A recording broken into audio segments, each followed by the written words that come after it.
चलो सुनो, करना क्या है आज, हमें थोड़ा आगे का पढ़ना है। हैं? Good morning sir. Good morning Athar. Good morning. चलो, तो हमें करना क्या है आज, हमें आगे का पढ़ना है सिलेक्शन रूल और ट्रायंगल रूल बोलते हैं इस चीज़ को। तो हेडिंग दो आज का फटाफट से।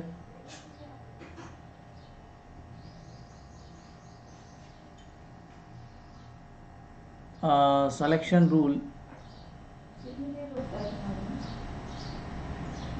और इसे हम क्या बोलते हैं, ट्रायंगल रूल भी बोलते हैं इस चीज़ को ना। एक ही बात है, ट्रायंगल रूल और सिलेक्शन रूल।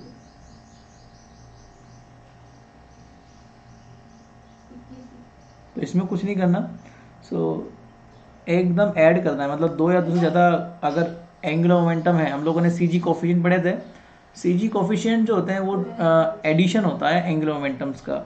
वही एडिशन आपको यहाँ पर चेक करना है कि किस तरह से आप लोग ऐड करोगे, व्हाट आर सिलेक्शन रूल्स। ठीक है। So we know the total angular momentum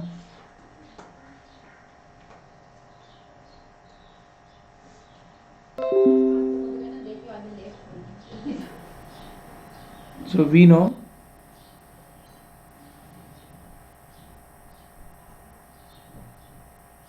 the total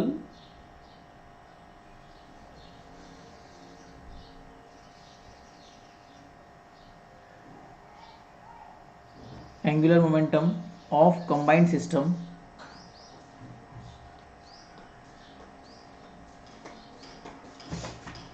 of combined system is the sum of individual angular momentum. देखो यहाँ पर हमारे पास क्या हो जाएगा, कंबाइंड सिस्टम का जो सम है वो दोनों का इंडिविजुअल सम के बराबर होगा। जैसे मान लो पहला जो स्टेट है उसका z जो है वो ये है, और दूसरा स्टेट जो है ना उसका z जो है वो ये है, तो दोनों के इंडिविजुअल सम के बराबर हो जाएगा। Equation one. इसे पता है क्या बोलते हैं, इसे बोलते हैं first triangle rule. So equation one is the first triangle rule. First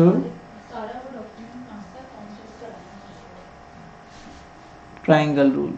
ठीक है। So we know the combined state, हम लोगों ने कल ये चीज़ समझ ली थी। वी नो मतलब कल आपने पढ़ लिया था, क्या पढ़ा था, द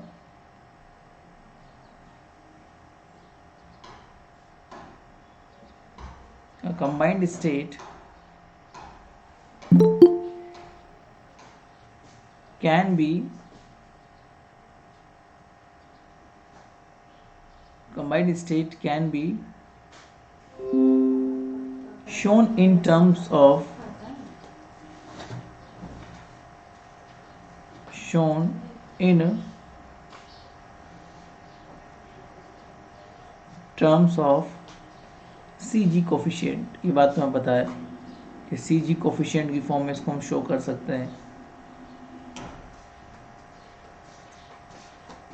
कैसे, कल आपने किया भी था कि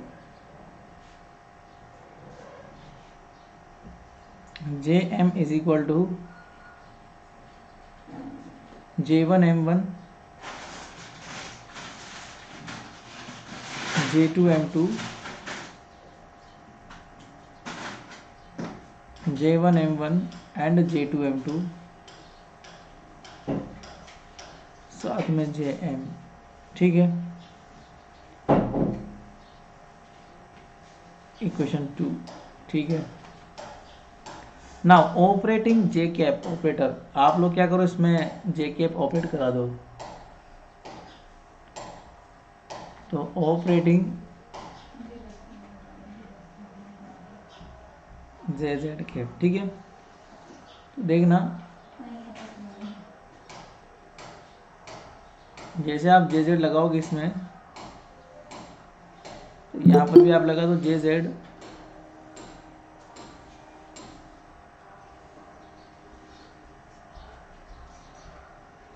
और यहाँ पर कितना हो जाएगा, J1 M1 J2 और M2, ये था ही सही पहले से, J1 M1 और J2 M2, ये तो CG कोफिशिएंट है ही सही। अब देखो हमने ऊपर डिफाइन कर दिया, देखो यहाँ पर इक्वेशन नंबर 1 में कि जो JZ है वो JZ1 और JZ2 के प्लस के बराबर है। सो फ्रॉम इक्वेशन 1 में आप देखोगे तो हम लोगों ने क्या किया है, JZ को आपने लिखा है J1Z और J2Z के सम के बराबर, बाकी तो वैसा का वैसा ही है, जैसे J1 M1 है और J2 M2 है। J1 M1 और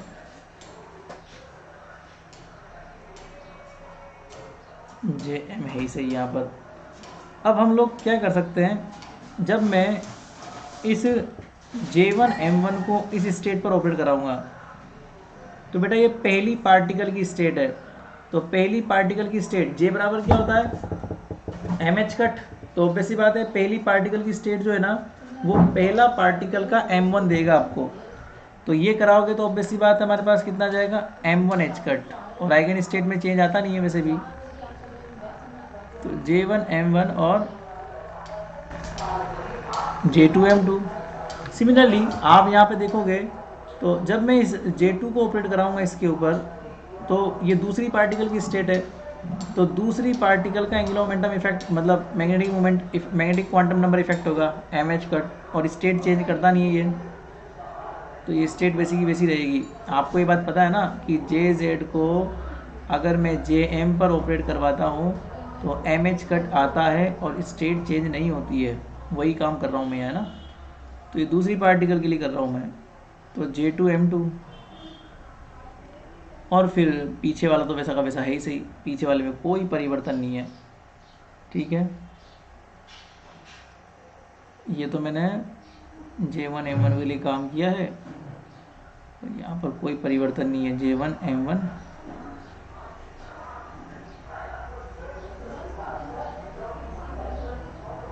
ठीक है। अब यहाँ पर आप आगे चलेंगे, अब हम लोग क्या करेंगे, इसको नॉर्मलाइज्ड करना है मुझे, तो नॉर्मलाइज्ड करने, और यहाँ पर भी आप लोग कर ही दो, कंबाइंड सिस्टम का भी कर दो यहाँ पे। तो कंबाइंड सिस्टम का जब आप करोगे तो कंबाइंड सिस्टम में यहाँ पे कितना हो जाएगा, इसको इस पर करा दो ऑपरेट, तो MH कट आ जाएगा, तो ये हो जाएगा MH कट और स्टेट चेंज नहीं होगी, ठीक है। अब मैं एक काम करता हूँ, मैं एक काम ये करता हूँ कि मैं इसमें नॉर्मलाइज्ड करने के लिए ऑपरेट कराता हूँ, किससे, ऑपरेट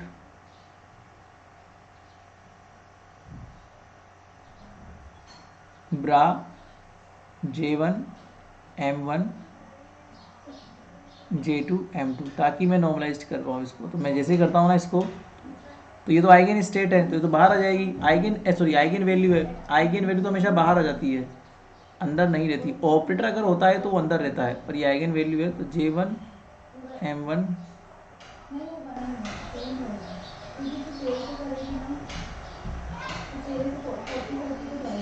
बराबर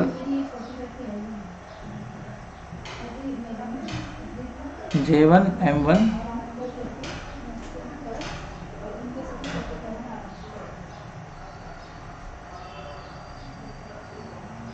ये हो जाएगा प्लस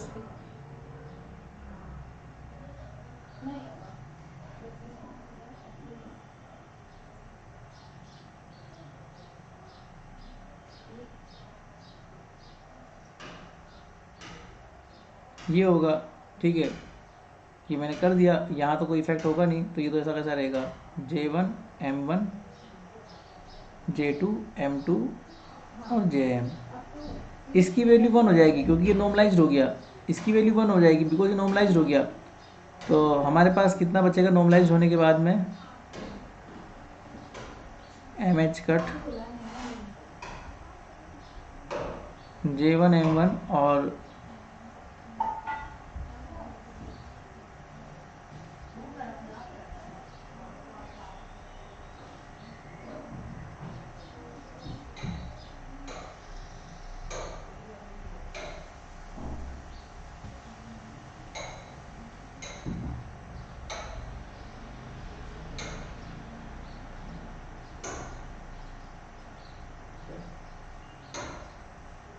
ठीक है, ये कंपेयर कर लो, इससे ही हट जाएगा कंपेयर करने पर।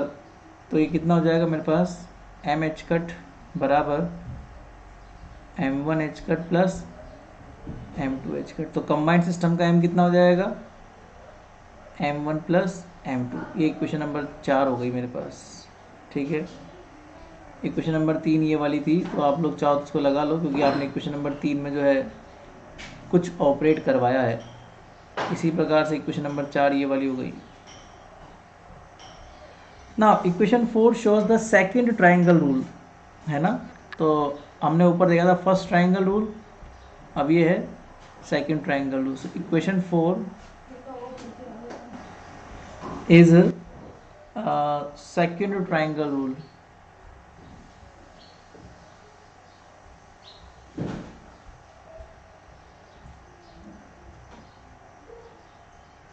ठीक है, the second triangle rule is related to the, यानी this is related to the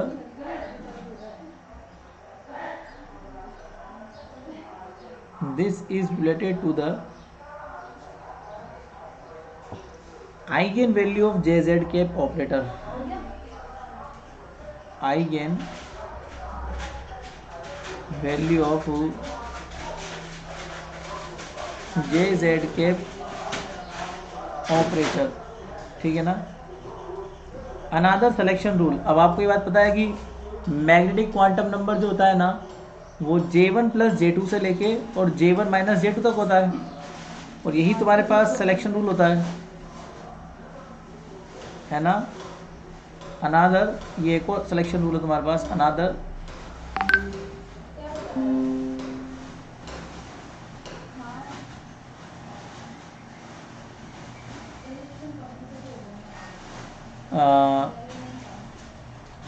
selection rule of angular momentum is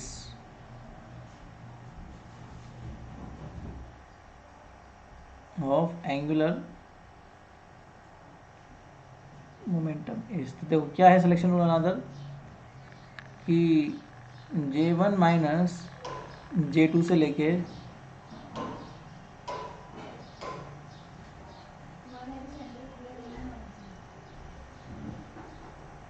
J1 plus J2, बस खत्म काम। ये तुम्हारे M1 की वैल्यू होती है, J1 माइनस J2 से लेके और J1 प्लस J2, इस प्रकार से।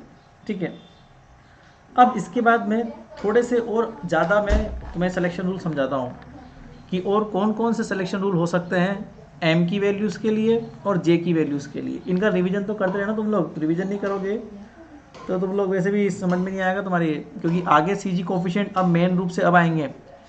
तुम्हें क्वेश्चंस करने के लिए सबसे पहले इनका जानकारी होना बहुत ज़रूरी है। अभी तो क्वेश्चंस तो आए नहीं तुम्हारे, अभी क्वेश्चंस आएंगे, है ना। तो आगे चलो, थोड़े और ज़्यादा सिलेक्शन रूल मैं आपको समझाता हूँ, है ना। ठीक है ना। Possibilities of combination of selection rule. अभी तो CG कोफिशिएंट की ओर बढ़ने की ओर तुम कदम रख रहे हो, CG कोफिशिएंट्स अभी आए नहीं है। Possibilities of combination of selection rule, ठीक है ना।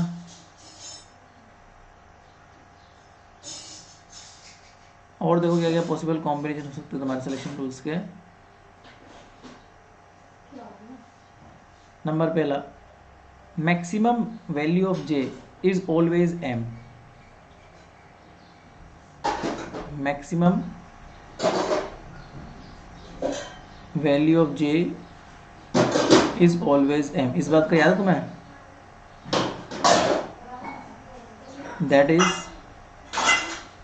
जे बराबर क्या हो जाएगा, J1 प्लस J2 बराबर इसका वैल्यू क्या होगा, m होगा। इसका मतलब ये हुआ, जैसे मान लो तुम लोग m की वैल्यू क्या रखते हो, जैसे मान लो m की वैल्यू कितनी है, 1 है, सॉरी j की वैल्यू कितनी है, 1 है, तो m का वैल्यू कितना हो जाएगा, -1 से लेके +1 तक। तो ये जो m का मैक्सिमम वैल्यू है वही तुम्हारा j का वैल्यू है, और जो j का वैल्यू वही m का वैल्यू है ना। सेकंड ट्रायंगल रूल क्या हो जाएगा, अभी मैं ये भी दिखाऊंगा तुम्हें, आगे देखो। सेकंड ट्रायंगल रूल क्या है तुम्हारे पास,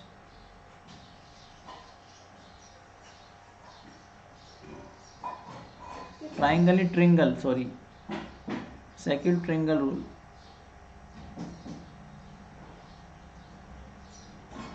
ठीक है, तो सेकंड ट्रिंगल रूल क्या है,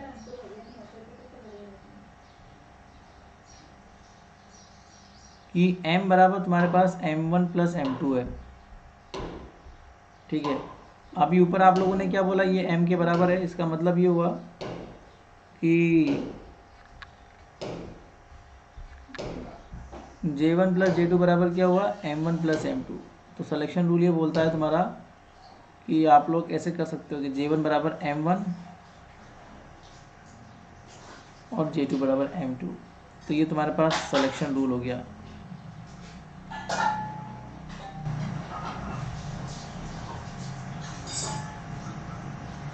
इसी अकॉर्डिंग तुम ऐसे बोल सकते हो कि जो तुम्हारे पास मैक्सिमम वैल्यू ऑफ m है वही j के बराबर है। इधर देखो, ये m का वैल्यू मैक्सिमम कितना है, -1, और वही j के बराबर है, तो दोनों उल्टे सत्य भी हैं।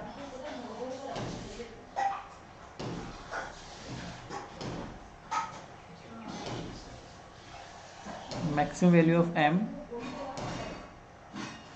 Is j which is very S.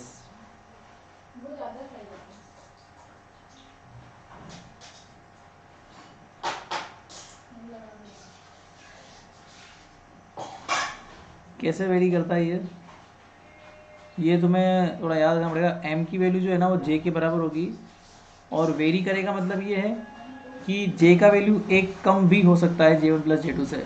ये तुम्हें थोड़ा याद रखना पड़ेगा, बिकॉज m के वैल्यू में लोग क्या करते हैं, एक प्लस कर देते हैं, कभी एक माइनस कर देते हैं।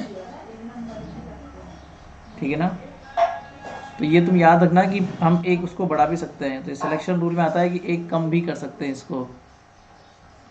इसमें क्या होगा कि ट्रायंगल रूल क्या होगा इसका, ट्रायंगल रूल, ट्रायंगल रूल से m बराबर कितना है हमारे पास, m1 plus m2।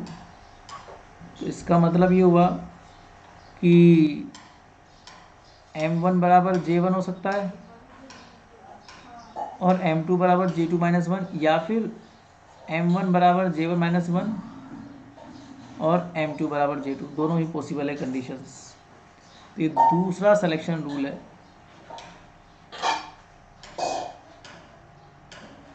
Second selection rule मतलब ये पॉसिबल है, ऐसा तब पॉसिबल है जब हम लोग लैडर ऑपरेटर्स बाद में काम में लेंगे, है ना। और भी सिलेक्शन रूल्स होते हैं। अगला सिलेक्शन रूल होता है, हालांकि सिलेक्शन रूल तुम्हारे इतने काम नहीं आएंगे, ये तो केवल तुम्हारे समझने के लिए है। m इज इक्वल टू, अगर मान लो ऐसा हो जाए कि J1 प्लस J2 माइनस 2 हो जाए, सपोज, होता भी है कभी ना कभी। कब कब होता है ये ऐसा, जब आप लोग देखते हो ना कि मान लो m का वैल्यू कितना है, 2 है, सॉरी j का वैल्यू कितना है, 2 है, और m का वैल्यू -2 से +2 भी होता है कहीं ना कहीं। तो -2 से +2 होता है, तो आप कहीं ना कहीं जीरो भी चेक करते हो कि m का वैल्यू जीरो भी होता है, -2 होता है, +2 भी होता है, 1 भी माइनस। तो ये वाला रूल तब काम करता है। ठीक है ना। तो इस स्थिति में क्या होगा कि वही चीज़ है, ट्रायंगल रूल लगा दो। ट्रायंगल रूल से हम लोग क्या बोल सकते हैं कि m बराबर m1 प्लस m2। ठीक है, और जैसे आप इसको सोल्व करोगे तो वही m1 बराबर क्या हो जाएगा, J1, m2 बराबर क्या हो जाएगा, या फिर ऐसे भी हो सकता है कि m1 बराबर J1 माइनस 2 और M2 बराबर J2, या फिर ये भी पॉसिबल है कि M1 बराबर J1 माइनस 1 और M2 बराबर J2 माइनस, तीनों ही कंडीशन पॉसिबल है। तो ये तीनों ही क्या कहलाएंगे, इसके सिलेक्शन रूल कहलाएंगे। ये अभी आपको याद नहीं रखने हैं, ये जब यूज़ आएंगे ना तब मैं अपने आप बता दूंगा कि इनको याद किस प्रकार रखना है। अभी तो आप लोग लिख लो, पढ़ लेना, समझ लेना, बाकी इनका यूज़ करना बाद में आएगा। इनका यूज़ करना मैं आपको बाद में सिखाऊंगा आराम से, ठीक है ना। तो ये थे सिलेक्शन रूल जो सीजी कोफिशिएंट्स को सॉल्व करने में काम में आएंगे।